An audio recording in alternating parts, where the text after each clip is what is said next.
नमस्कार विद्यार्थी मित्रांनो, मिशन आरंभ अंतर्गत ऑनलाईन शिष्यवृत्ती तासिका इयत्ता 8वी यामध्ये सर्व विद्यार्थ्यांचं मी गोकुळ ठाकूर सर सर्वांचं हार्दिक स्वागत करतो आणि आपल्या तासिकेला मी सुरुवात करतो। विद्यार्थी मित्रांनो, आपण काल समास हे प्रकरण पूर्ण केलं। 2 दिवस हे प्रकरण चाललं। तुम्ही ऍक्टिव्हिटीज पण पाहिली असेल। मी तुम्हाला सांगितलं होतं की 2017 पासून शासनाच्या ज्या प्रश्नपत्रिका आहेत त्यामध्ये समास या प्रकरणावर कोणकोणते प्रश्न आले होते ते सोडवले का मला माहित नाही, पण सोडवा। आणि काल तास संपल्यानंतर जाता जाता एक टॉपिक मी घेतला होता, त्या टॉपिकवर आपण थोडक्यात बोलू आणि मग आपण प्रकरणाला सुरुवात करू। आजचं प्रकरण तुम्हाला सगळ्यांना माहिती आहे, भाषेचे अलंकार। पण त्या अगोदर कालचा राहिलेला एक जो टॉपिक होता तो आधी पूर्ण करू आणि मग आपण पुढे जाऊ। काल मी जाता जाता एक टॉपिक घेतला होता,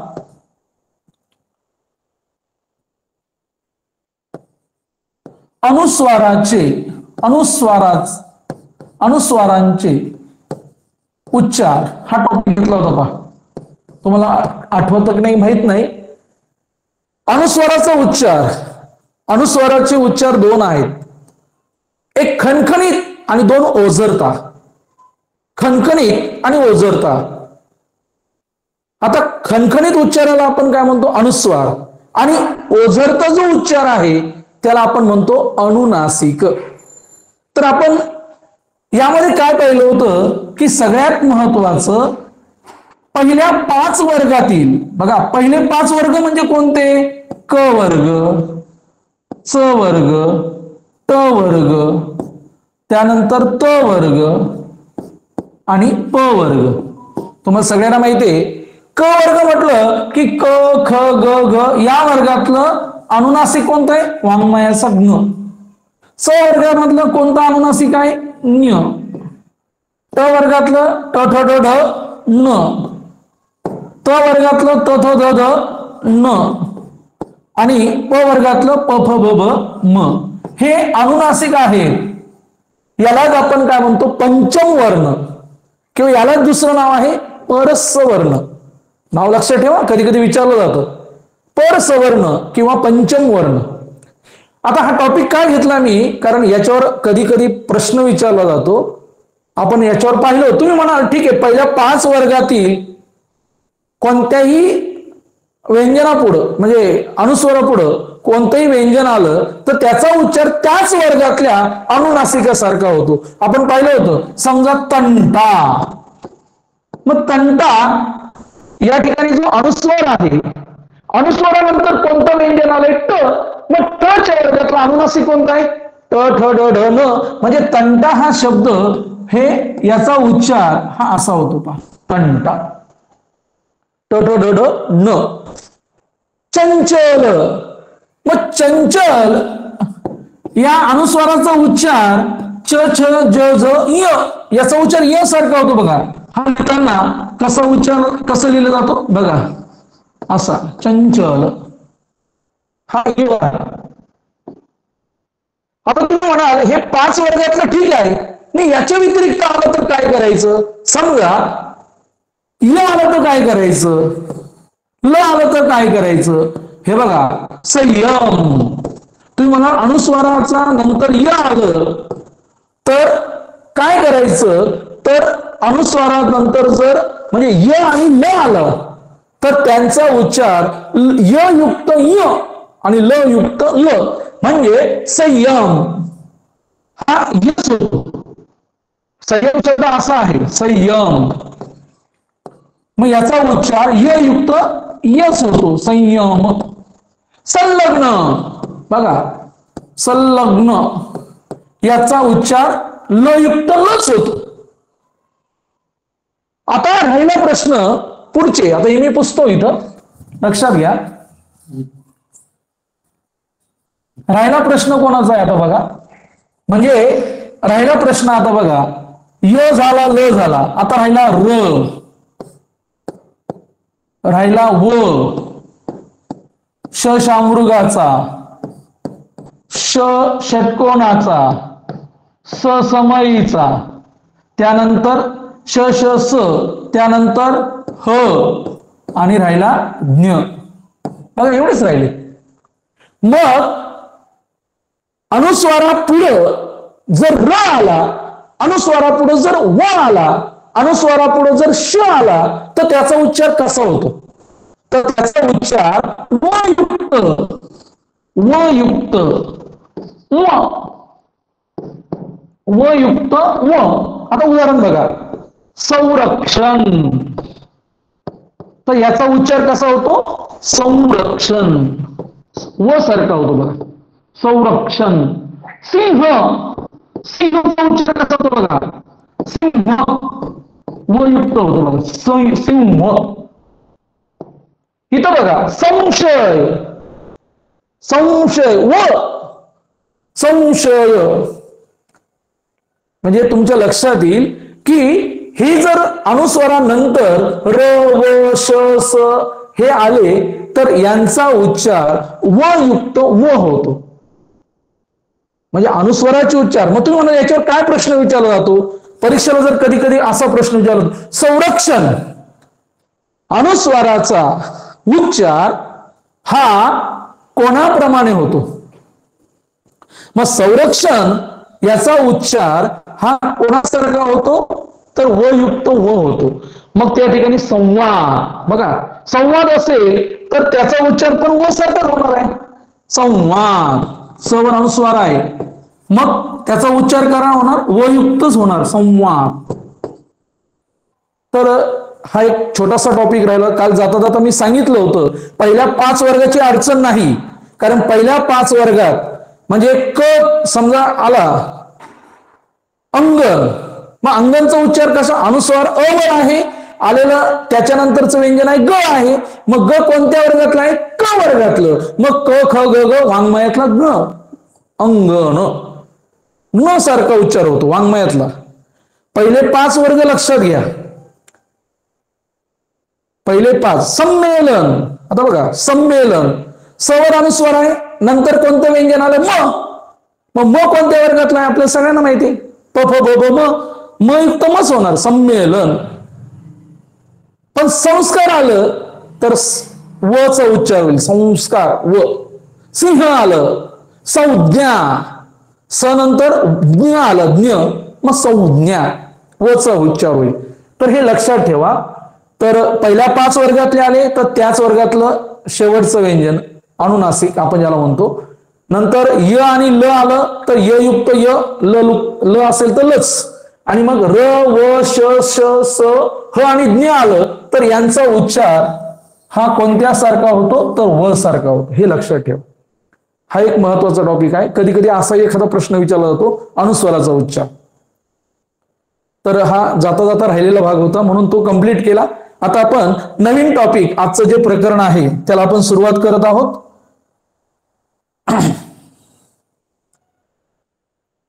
भाषेचे अलंकार. विद्यार्थी मित्रांनो, अलंकार या शब्दाचा अर्थ काय आहे? समानार्थी शब्द आहे अलंकार. अलंकार म्हणजे दागिना. अलंकार म्हणजे दागिना. बघा कवी, लेखक कविता करताना किंवा एखादा लेखक एखादी कादंबरी लिहिताना काय करत असतो? जरा वेगळ्या भाषेत लिहितो. आता बघा लताबाई सुंदर गाणे गातात. लता मंगेशकर आपल्याला माहिती आहे, सुंदर गाणे गातात. मग लताबाईंचं गाणं जणू कोकिळेचंच गाणं किंवा कोकिळा, मग त्यांना उपमा कोकिळेचं कुहू कुहू, कोकिळेचं गुंजन. लताबाईंचं गाणं म्हणजे कोकिळेचं गुंजन. म्हणजे लक्षात घ्या, या ठिकाणी फक्त लेखकानं थोडंसं फिरून केलं की त्या शब्दाला, त्या वाक्याला एक वजन प्राप्त होतं, एक सौंदर्य प्राप्त होतं. जसं बघा एखादी स्त्री किंवा पुरुष कोणी घ्या, लग्न समारंभ असेल, एखादी स्त्री काय करते? लग्न समारंभामध्ये जाण्यासाठी किंवा सण समारंभ आले की आपण मेकअप करतो. स्त्रिया काय करतात? भरदारी असे वस्त्र परिधान करतात. त्यानंतर अलंकार, कानातले, नाकातले, गळ्यातले, हातातले, पायातले अलंकार घातल्यामुळं काय होतं? त्या स्त्रीला एक सौंदर्य प्राप्त होतं. केस नीट विंचरलेले असले, केश रचना केलेली असते, त्यामध्ये एखादं सुंदर असं गुलाबाचं फूल घातलेलं असतं किंवा एखादा सुंदर असा गजरा घातलेला असतो, की त्याच्यामुळे काय होतं, स्त्रीच्या सौंदर्यात आणखीन भर पडते. म्हणजे जसं स्त्रियांचं सौंदर्य वाढतं, जसं पुरुषांचं पण सौंदर्य, एखादा पुरुष सुंदर असे उंची कपडे घातले, उंची म्हणजे तलम रेशमी असे कपडे घातले की त्याच्या सौंदर्यामध्ये भर पडते. दागिने घातले, गळ्यामध्ये सोन्याचे दागिने आहेत, हातामध्ये सोन्याच्या अंगठ्या आहेत, सुंदर असं घड्याळ घातलंय, म्हणजे त्याला एक सौंदर्य प्राप्त होतं. म्हणजे जसं व्यक्ती स्त्रीचं आहे तसंच भाषेचं सुद्धा आहे. पा भाषा म्हणजे अलंकार म्हणजे दागिना. दागिने घातल्यामुळं जसं स्त्रियांचं सौंदर्य वाढतं, पुरुषांचं सौंदर्य वाढतं, तसंच भाषेला सुद्धा असं कवी किंवा लेखक त्यामध्ये अशी विशिष्ट प्रकारची रचना करतात, त्यालाच आपण काय म्हणतो, भाषेचे अलंकार. मग भाषेचे अलंकार म्हणजे काय? भाषेचे अलंकार म्हणजे काय? बघा, भाषेला ज्याच्यामुळे शोभा येते त्या गुणधर्मांना भाषेचे अलंकार असे म्हणतात. बघा, भाषेला ज्याच्यामुळे शोभा येते त्या गुणधर्मांना भाषेचे अलंकार असे म्हणतात. आता तुम्ही म्हणाल, मग भाषेला ज्याच्यामुळे सौंदर्य प्राप्त होतं, मग कोणकोणत्या गोष्टी आहेत त्या? पुढं बघा, पुढं दिसेल आपल्याला.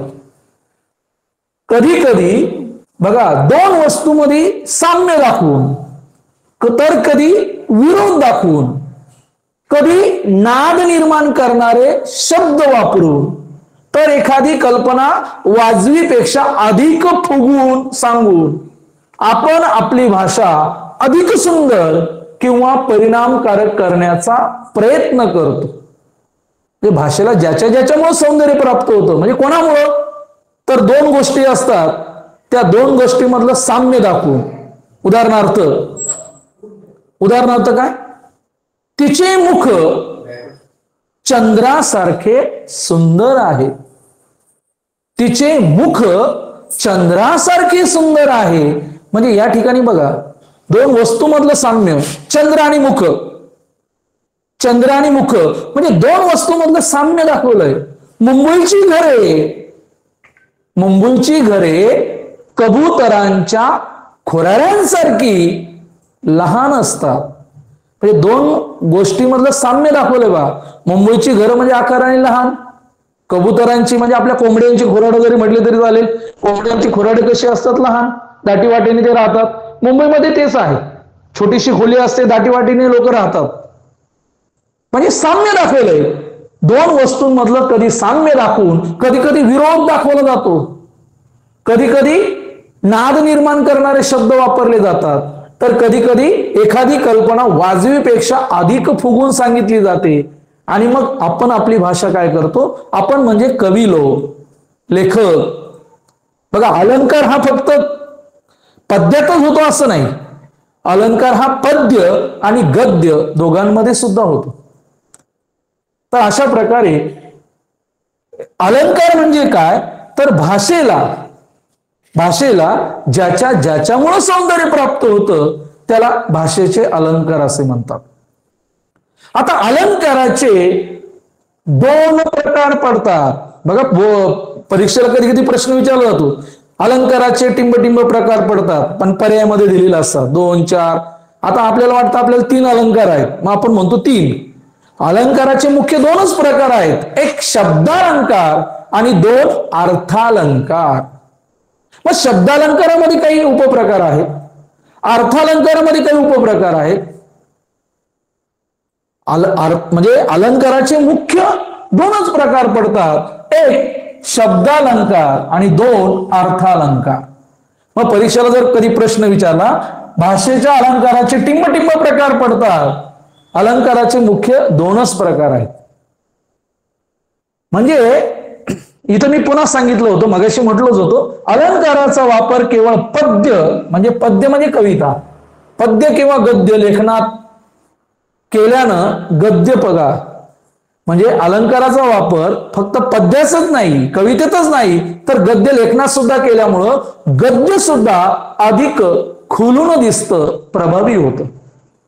एक सुंदर उदाहरण आहे बघा की या ठिकाणी म्हणजे अलंकार, बाळ आई म्हणजे बाळाला निजवताना आईला काय म्हणायचं असतं?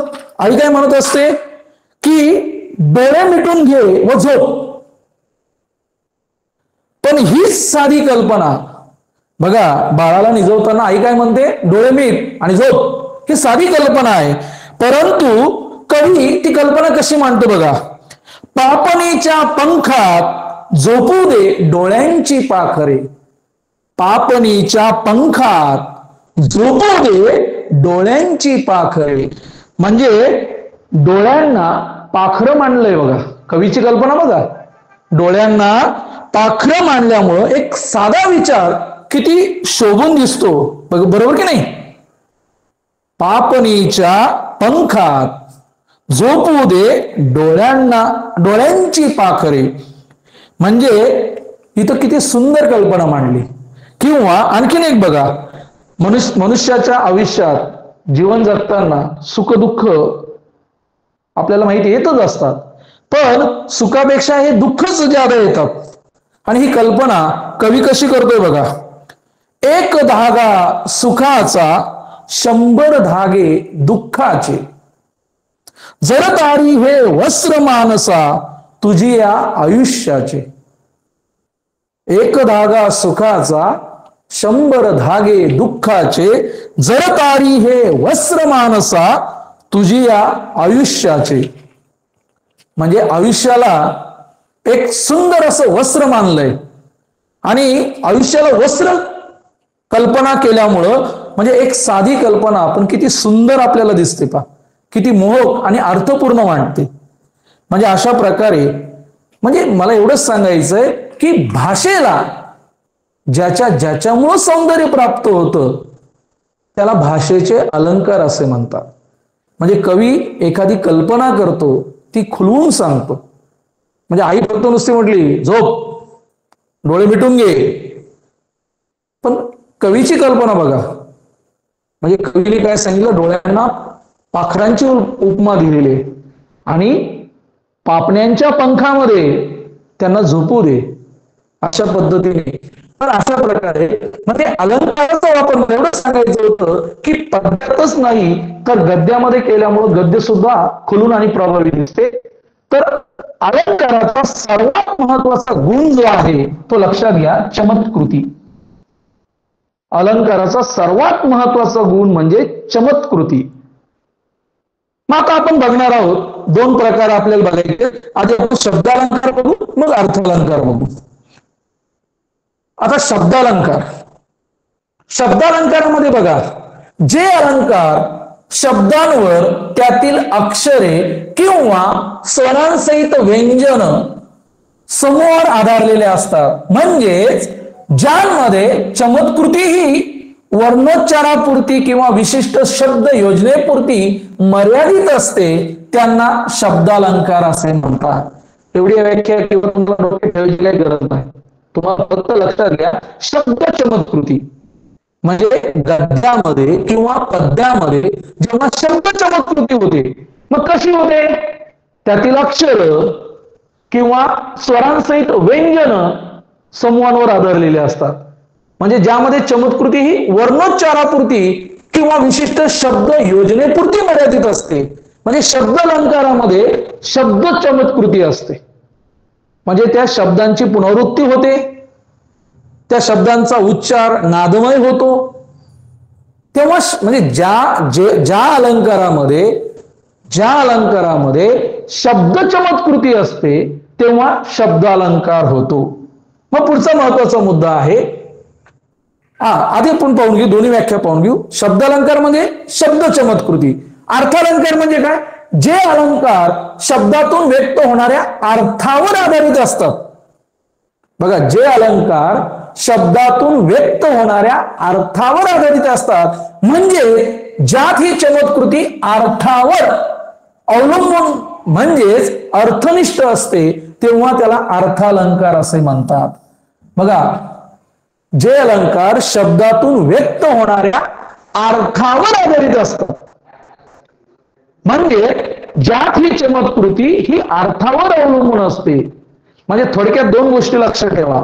शब्द चमत्कृती असते तेव्हा शब्दालंकार होतो, आणि अर्थ चमत्कृती असते म्हणजे शब्दाच्या अर्थावर अवलंबून असते तेव्हा अर्थालंकार होतो. म्हणजे त्याचे अक्षर मोत्यासारखे सुंदर आहे.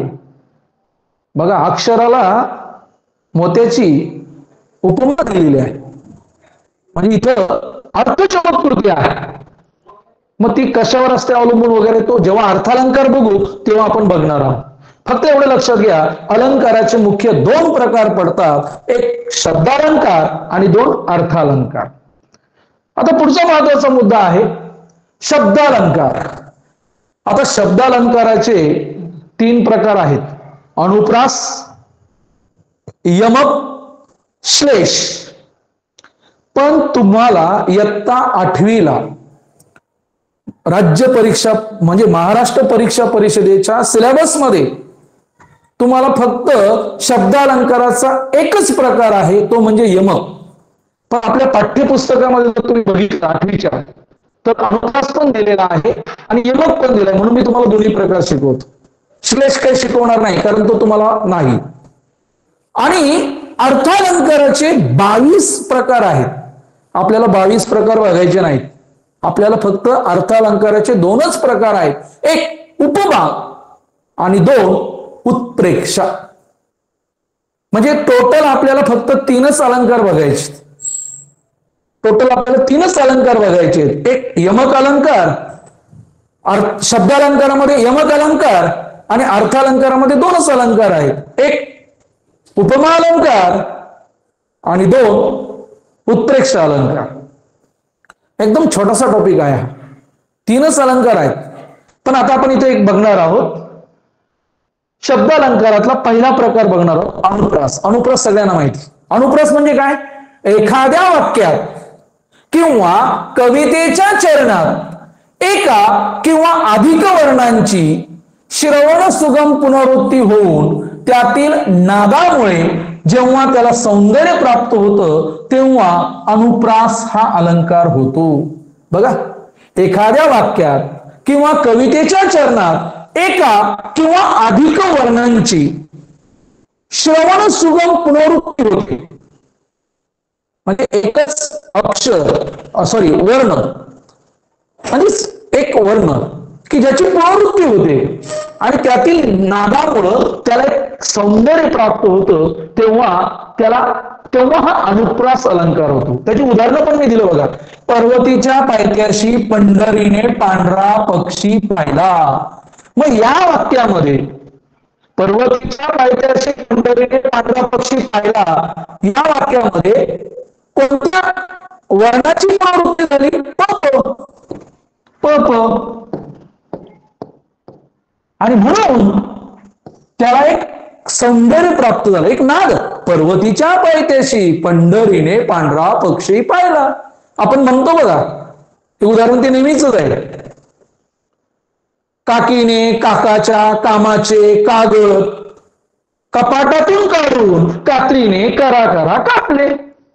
म्हणजे इथं क ची पुनरावृत्ती झाली. म्हणजे हा अलंकार कोणता? अनुप्रास.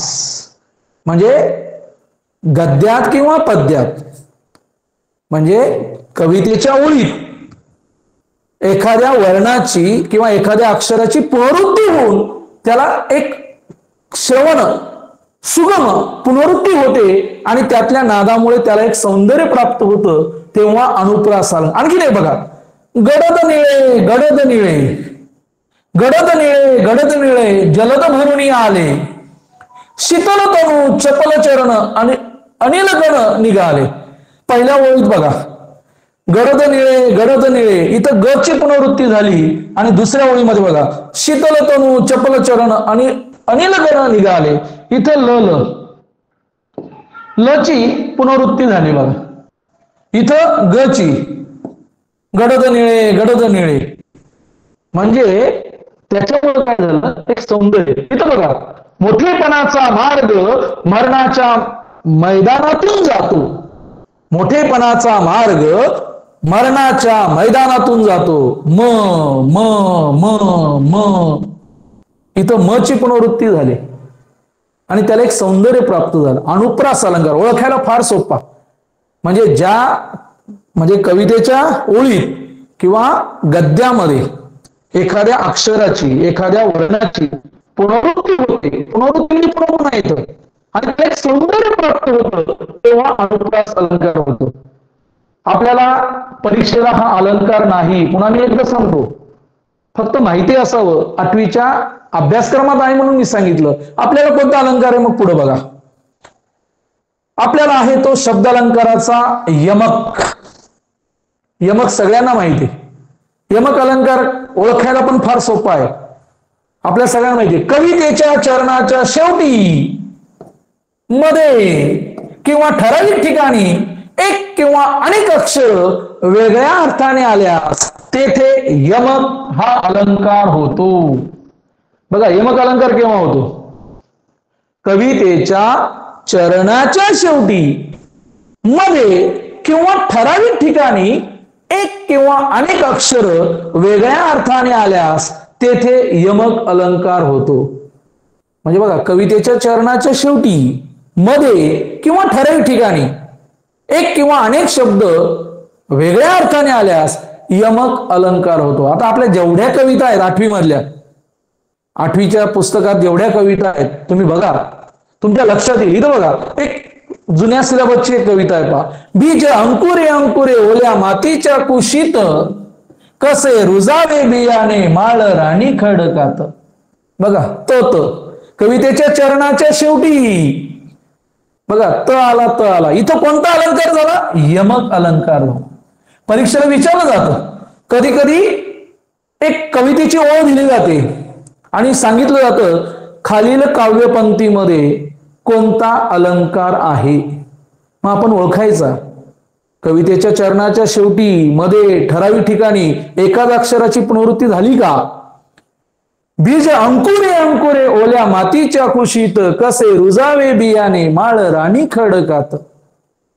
बीजा हवी निगराणी हवी मायेची पाखर, लख प्रकाश निर्मळ त्यात कष्टाचा पाझर. फार सुंदर कविता आहे.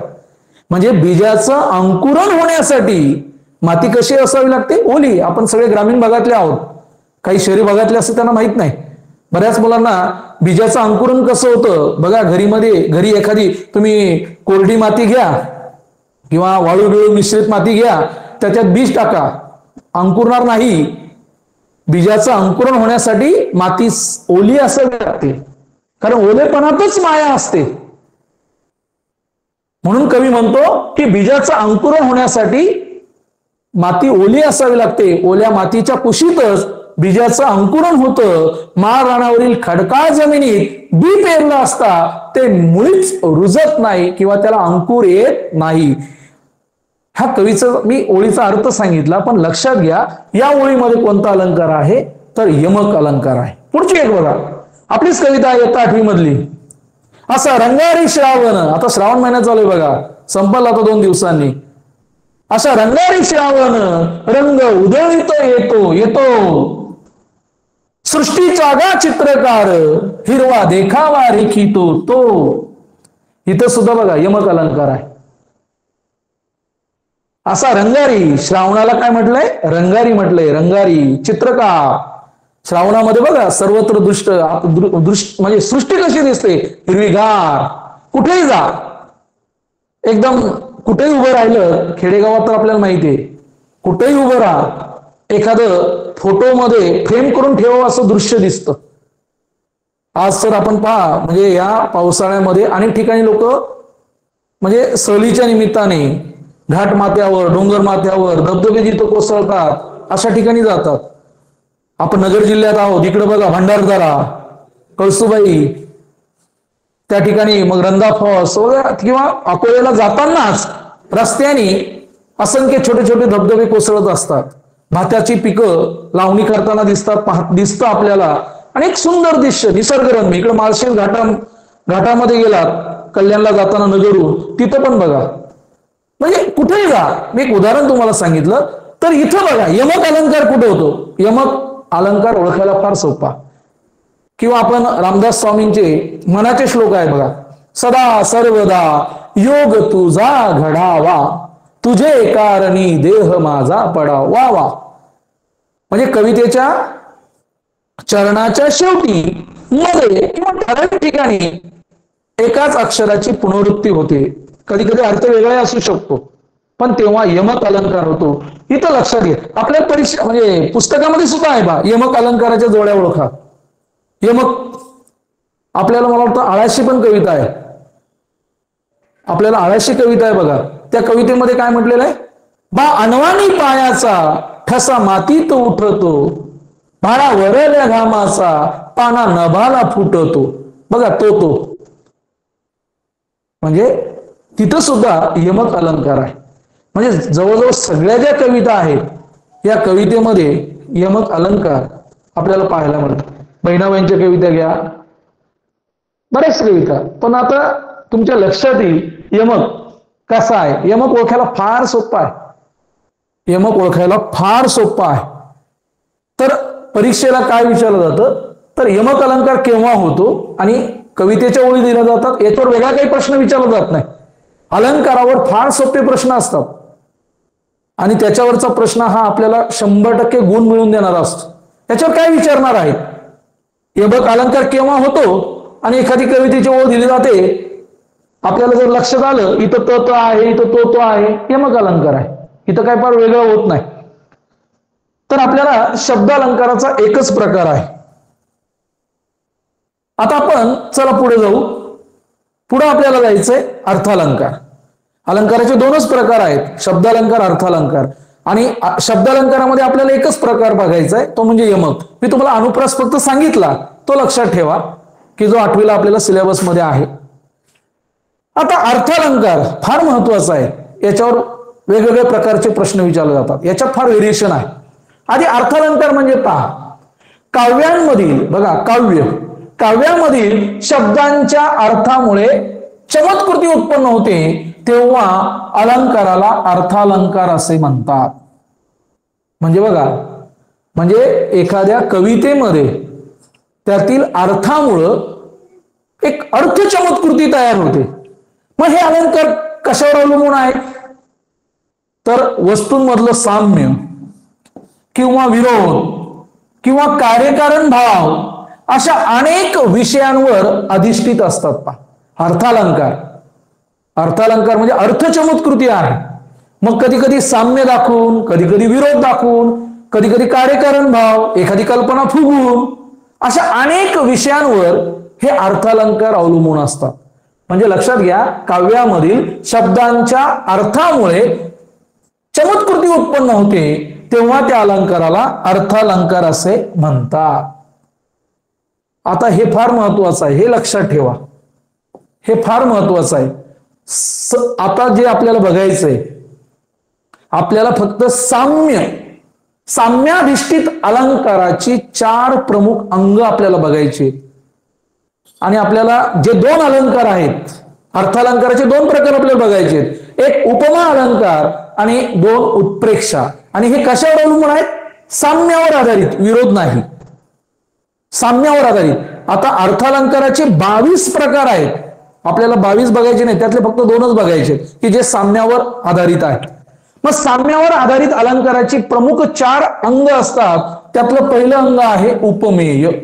बऱ्याच मुलांना तेच कळत नाही, उपमेय कशाला म्हणतात, उपमान कशाला म्हणतात. या 2 गोष्टी समजून घ्या.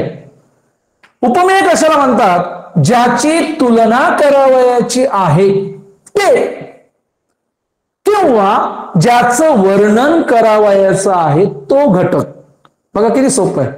कवीला, लेखकाला ज्याची तुलना करावयाची आहे, आता मी उदाहरण मगाशी सांगितलं, त्याचे अक्षर मोत्यांसारखे सुंदर आहे. मग इथं कोणाची तुलना करायची किंवा कोणाचं वर्णन करायचंय, लेखकाला कोणाचं वर्णन करायचंय किंवा कोणाची तुलना करायची, तर अक्षराची, त्याचे अक्षर. मग ज्याची तुलना करावयाची आहे किंवा ज्याचं वर्णन करावयाचं आहे ते झालं उपमेय. कधी कधी परीक्षेला असंही विचारलं जातं, एखादं वाक्य दिलं जातं किंवा एखादी कवितेची ओळ असते आणि मग विचारलं जातं याच्यातलं उपमेय कोणतं आणि उपमान कोणतं. मग आपल्याला उपमेय उपमान ओळखता आलं पाहिजे. उपमेय म्हणजे काय, की ज्याची तुलना करावयाची आहे ते किंवा ज्याचं वर्णन करावयाचं आहे तो घटक. आता दुसरा घटक उपमान. उपमान म्हणजे काय, ज्याच्याशी तुलना करावयाची आहे किंवा ज्याची उपमा दिली जाते तो घटक. बघा फार महत्वाचं. आता मी मगाचं उदाहरण बघा, मगाचं उदाहरण काय सांगितलं मी बघा, इथे फळ्यावर लिहितो, त्याचे अक्षर मोत्यांसारखे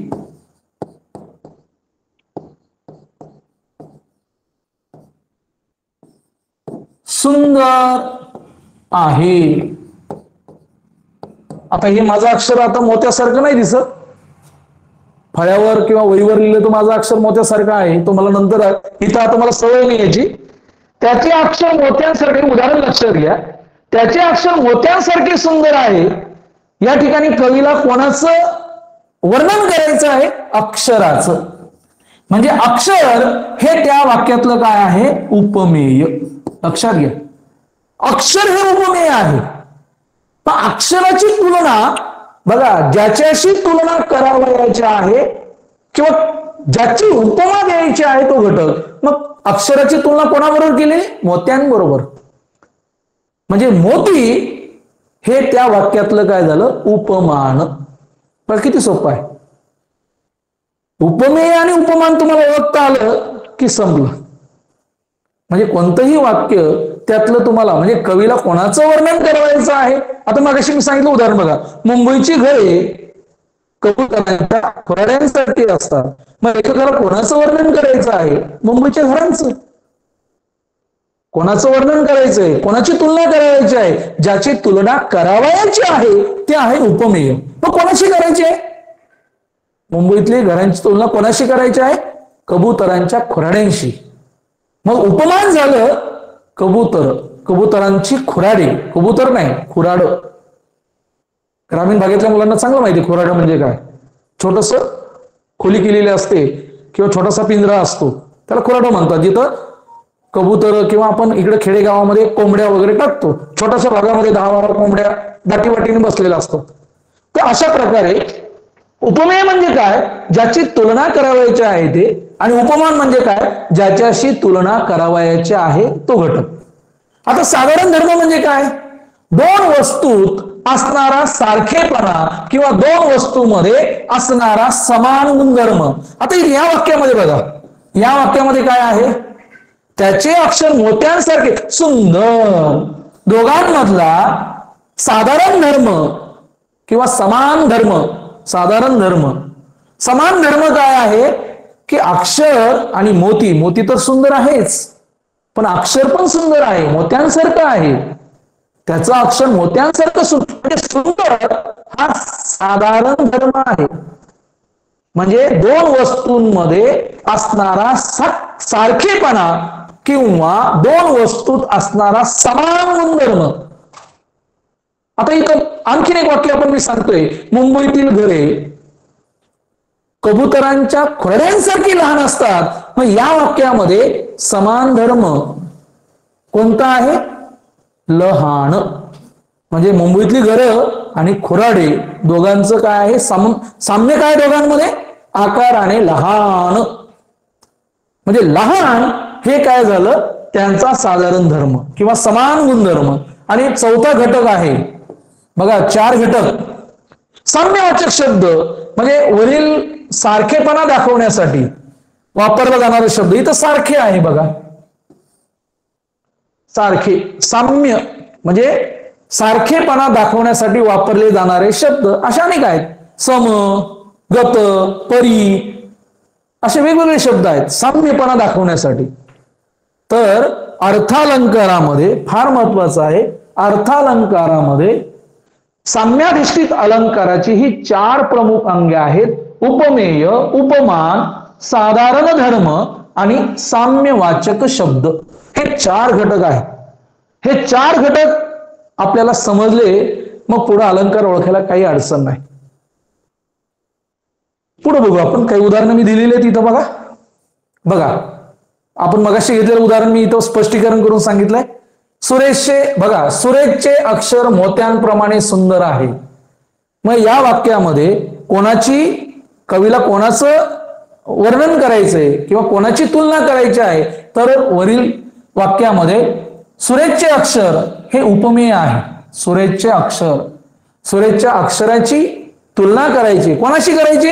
सुरेशच्या अक्षराची तुलना मोत्यांशी केलेली आहे आणि म्हणून मोती हे त्या वाक्यातलं उपमान आहे. सुरेशचे अक्षर हे उपमेय आणि मोती हे उपमान. मग अक्षर आणि मोती यांमधला सारखेपणा सुंदर या शब्दाने दाखवला आहे आणि म्हणून सुंदर हे त्या वाक्यातलं साम्य किंवा सुंदरता हा त्या दोघांमधला समान धर्म आहे. साधारण धर्म म्हणजे समान. साधारण दोघांमधला सारखेपणा असणारा गुणधर्म कोणता? सुंदर. सुरेशचे अक्षर सुंदर आहे म्हणजे वर्णन कोणाचं करायचंय? सुरेशच्या अक्षराचं. कोणाशी करायचंय? मोत्यांशी. दोघांमधला साम्य काय आहे? साधारण धर्म काय आहे? सुंदर. आणि सारखा हा साम्यवाचक शब्द आहे. म्हणजे हे 4 घटक फार महत्वाचे आहेत. उपमेय, उपमान, साधारण धर्म आणि साम्यवाचक शब्द. आणखी आता काय नाही, एक उदाहरण दिले स्पष्टीकरण. आता आपल्याला अलंकाराची म्हणजे अर्थालंकाराचे 2 प्रकार इथं बघायचे आहेत. त्यातला पहिला प्रकार आपण इथं बघतोय उपमा अलंकार. आता उपमा अलंकाराची वैशिष्ट्ये काय आहेत? उपमेय व उपमान यांच्यात साम्य असतं. आता आपण उपमेय आणि उपमान हे पाहिले. हे साम्य दाखवण्यासाठी बघा कोणते शब्द वापरले जातात? सारखा, जसा, जेवी, सम, सदृश, गत, परी, समान, प्रमाणे यांसारखे साम्यवाचक शब्द वापरले जातात. मग उपमा अलंकार केव्हा होतो? म्हणजे उपमेय हे उपमानासारखे आहे असं जिथं वर्णन केलेलं असतं तेव्हा उपमा अलंकार होतो. बघा फार महत्वाचं आहे. परीक्षेला कधी कधी असा प्रश्न विचारला जातो. उपमेय हे उपमानासारखे आहे असं जिथं वर्णन केलेलं असतं तिथे टिंब हा अलंकार होतो. मग तिथं कोणता अलंकार होतो? उपमा. मगाचं उदाहरण बघा ना, सुरेशचे अक्षर मोत्यांसारखे सुंदर आहे. म्हणजे अक्षर हे उपमेय, मोती हे उपमान, उपमेय हे उपमानासारखे आहे असं जिथं वर्णन केलेलं असतं तेव्हा मग त्या वाक्यामध्ये कोणता अलंकार आहे? उपमा अलंकार आहे. उपमेय हे उपमानासारखे आहे म्हणजे उपमेय आणि उपमान यांच्यामध्ये साम्य आहे. दोन्ही वेगळे नाहीत, साम्य आहे, सारखेपणा आहे. उपमेय आणि उपमान हे सारखे आहेत. मग त्यासाठी कोणते साम्यवाचक शब्द वापरले जातात? बघा आपल्याला कवितेच्या ओळीत जर हे सारखा शब्द आला, जसा शब्द आला, जेवी आला, सम आला. आणखी एक उदाहरण, आभाळागत माया तुझी आम्हावरी राहू दे. आभाळागत माया तुझी. गत हा साम्यवाचक शब्द आलाय. मग गत आला म्हटल्यावर लगेच लक्षात घ्यायचं उपमा अलंकार. सदृश्य आला, परी आला. सावळाचं रंग तुझा, सावळाचं रंग तुझा पावसाळी नभा परी. परी साम्यवाचक शब्द आलाय, डोळे झाकून लिहून टाकायचं. परी आला उपमा अलंकार, सदृश्य आला उपमा अलंकार, सारखा आला उपमा अलंकार. म्हणजे एखादी कवितेची ओळ आहे, एखादं वाक्य आहे आणि विचारलं असेल वरील वाक्यात, वरील कवितेच्या ओळीत कोणता अलंकार आहे, तुम्ही साम्यवाचक शब्द पाठ करून ठेवा. उपमा अलंकारामध्ये कोणते साम्यवाचक शब्द येतात? तर सारखा, जसा, जेवी, सम, सदृश्य, गत, परी, समान, प्रमाणे हे जर शब्द आले तर लक्षात घ्यायचं की तो उपमा अलंकार आहे. म्हणजे आता बघा हे मगाशी उदाहरण मी सांगितलं ते आता आलंय बघा. सावळाचा रंग तुझा पावसाळी नभा परी. या वाक्यामध्ये बघा उपमेय काय आहे? सावळा रंग. सावळा रंग. उपमान काय? पावसाळी ढग.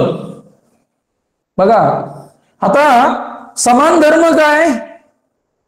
बघा सावळा, सावळा रंग तुझा पावसाळी नभा परी. पावसाळ्याचे ढग कसे असतात? काळे कुट्ट सावळ्या रंगाचे असतात, काळे ढग असतात. तुझा रंग पण तसा आहे. पावसाचा रंग, ढगांचा रंग, पावसाळ्याचे ढग पण काळे असतात. तुझा रंग श्यामल आहे. सावळा म्हणजे श्यामल. म्हणजे दोघांमधलं काय आहे की दोन वस्तूमधले म्हणजे समान धर्म आहे, रंगछटा. त्या दोघांची रंग काय? सेम आहे. मग दोन वस्तूंमधील साम्य चमत्कृतीपूर्ण रीतीने जिथे वर्णन केलेलं असतं तेव्हा उपमा अलंकार होतो. परत एकदा मी स्पष्ट करून सांगितलं बघा. दोन वस्तूंमधील साम्य चमत्कृतीपूर्ण रीतीने जिथे वर्णन केलेलं असतं तेव्हा उपमा हा अलंकार होतो.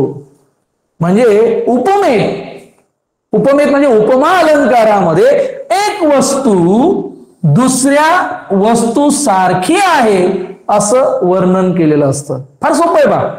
एक वस्तू ही दुसऱ्या वस्तू सारखी आहे असं जिथं वर्णन केलेलं असतं तेव्हा उपमा अलंकार होतो.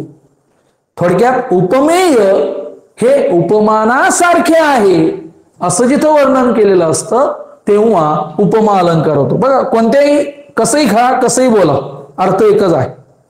उपमेयमध्ये बघा इथं म्हटलंय बघा, उपमेयमध्ये एक वस्तू ही दुसऱ्या वस्तू सारखी आहे असं जिथं वर्णन केलेलं असतं तेव्हा उपमा अलंकार होतो. तर ठीक आहे, आपण या ठिकाणी हा जो उत्प्रेक्ष अलंकार आहे हा काय होणार नाही पूर्ण, मग मी तो थांबतो इथं. म्हणजे हा अलंकार इथं थांबवतो. हा उत्प्रेक्ष अलंकार जो आहे तो आपण उद्याच्या तासाला घेऊ. उत्प्रेक्ष अलंकार आणि त्याच्यावरची ऍक्टिव्हिटीज, वेगवेगळ्या प्रकारचे प्रश्न आपण उद्या बघणार आहोत. पुन्हा लक्षात घ्या आजच्या तासाला आपण काय पाहिलं एकदा थोडक्यात रिव्ह्यू घेऊ. आपण काय पाहिलं तर भाषेला ज्याच्या ज्याच्यामुळे सौंदर्य प्राप्त होतं त्याला भाषेचे अलंकार असे म्हणतात. आणि अलंकाराचे मुख्य दोन प्रकार पडतात, एक शब्दालंकार आणि दोन अर्थालंकार. अलंकाराचे मुख्य दोन प्रकार पडतात, शब्दालंकार, अर्थालंकार. शब्दालंकार म्हणजे काय? शब्द चमत्कृती असते. अर्थालंकार म्हणजे काय? अर्थ चमत्कृती असते. मग शब्दालंकाराचे आपल्याला कोणता प्रकार आहे? एकच आहे, यमक. अनुप्रास तुम्हाला फक्त सांगून ठेवला. यमक, अनुप्रास, श्लेष हे 3 प्रकार आहेत शब्दालंकाराचे. आणि अर्थालंकाराचे 22 प्रकार आहेत. त्यातले फक्त आपल्याला 2 बघायचे, उपमा, उत्प्रेक्षा, रूपक, अपनुती असे बरेच प्रकार आहेत. तुम्हाला काय मी ते सांगत बसत नाही. तुम्हाला जेवढं आहे सिलेबसला तेवढंच मी सांगतो. आता शब्दालंकारातला पहिला प्रकार जो आहे यमक, आपल्याला फार सोपा आहे, सगळ्यांना माहिती आहे. यमक अलंकार केव्हा होतो? कवितेच्या चरणाच्या शेवटी, मध्ये किंवा ठराविक ठिकाणी एखादं अक्षर किंवा एखादा वर्ण पुन्हा पुन्हा बघा तो वर्ण येतो, वेगळ्या अर्थाने येतो. कवितेच्या चरणाच्या शेवटी, अंती, मधी एखादं अक्षर वेगळ्या अर्थानं आल्यास तेव्हा यमक अलंकार होतो. म्हणजे एवढ्या काही कविता आहेत, बऱ्यापैकी कविता या यमक अलंकारातच आहेत. तुम्ही कोणतेही उदाहरण बघा, तुम्ही तुमच्या पुस्तकातल्या कविता बघा, यमक जुळणारे शब्द लिहा. आपल्याला कधी कधी प्रश्न असतो बघा, आता पॅट परीक्षेला वगैरे मागच्या वेळेस होता, आता कधी आपल्या चाचणीला विचारला यमक जुळणारे शब्द, यमक म्हणजे सारखेपणा. तर अशा जसं मी उदाहरण घेतलं आपलं मगाशी, किंवा बहिणाबाई चौधरींची कविता आहे बघा, कोणती? अरे खोप्यामध्ये खोपा सुगरणीचा चांगला, देखा पिलासाठी तिनं झोका झाडाले टांगला. आता याच्यात यमक नाही बघा, मी कविता म्हटली बघा, अरे खोप्यामध्ये खोपा सुगरणीचा चांगला, देखा पिलासाठी तिनं झोका झाडाले टांगला. आता इथं कसं झालंय बघा, अरे खोप्यामध्ये खोपा सुगरणीचा चांगला ला, आणि मग खालच्या वेळी जर आलं देखा पिलासाठी तिनं झोका झाडाले टांगला लाला. म्हणजे कवितेच्या चरणाच्या शेवटी मध्ये किंवा ठराविक ठिकाणी एखादे अक्षर वेगळ्या अर्थाने आल्यास तेव्हा यमक अलंकार होतो. म्हणजे यमक अलंकार होणं फार सोपं आहे. आणि मग आपण पुढे वळालो होतो अर्थालंकारामध्ये. अर्थालंकारामध्ये पुन्हा एकदा पाहिलं आपण की अर्थालंकारामध्ये अर्थचमत्कृती असते आणि अर्थालंकार जे असतात हे साम्यावर आधारित असतात, विरोधावर अवलंबून. म्हणजे दोन गोष्टींमध्ये कधी साम्य दाखवलेलं असतं, दोन गोष्टींमध्ये कधी विरोध दाखवलेला असतो, किंवा एखादी गोष्ट किंवा कार्यकारण भाव यावर आधारलेले असतात. आता आपल्याला जे दोन अलंकार आहेत उपमा आणि उत्प्रेक्षा हे साम्यावर आधारित आहेत. आणि मग साम्यदृष्टी अलंकाराची चार प्रमुख गोष्टी आपल्याला माहिती पाहिजेत की ज्या आपण पाहिल्या. पुन्हा एकदा तुम्हाला दाखवतो त्या कोणत्या चार गोष्टी आहेत. तर चार गोष्टी ज्या आहेत बघा, ह्या चार गोष्टी आहेत उपमेय, उपमान, साधारण धर्म आणि साम्यवाचक शब्द. हे फार महत्वाचं आहे.